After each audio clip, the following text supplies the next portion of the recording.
Bonjour, toujours dans ce deuxième point qui concerne le fichier de prospection, là on va parler en fait d'un deuxième élément très important, c'est la joignabilité.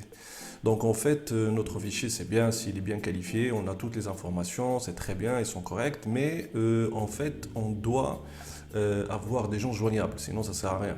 Et en fait pour mesurer la joignabilité d'un fichier, en fait on a un taux de joignabilité qu'on doit calculer.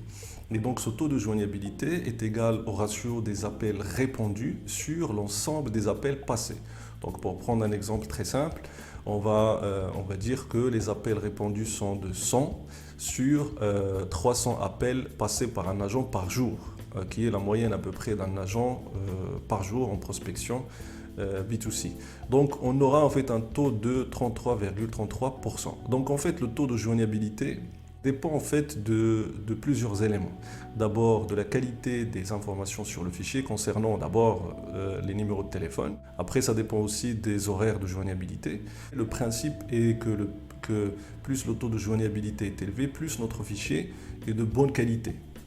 Surtout concernant les informations du nom, prénom et numéro de téléphone fixe et mobile. Donc la formule pour résumer, c'est que si on a plus de joignabilité, on aura forcément plus de résultats parce qu'on aura plus de personnes avec qui on a parlé, on a échangé, donc on a argumenté, donc forcément plus de résultats. Donc pour résumer, le taux de joignabilité est un élément très important et ça nous permet en fait tout simplement de mesurer aussi la qualité de notre fichier de prospection. Dans le prochain point, on va parler d'un élément très important aussi dans ce point de fichier de prospection qui est la DMT. La DMT, c'est la durée moyenne de traitement par appel et par agent. Donc merci et à tout à l'heure.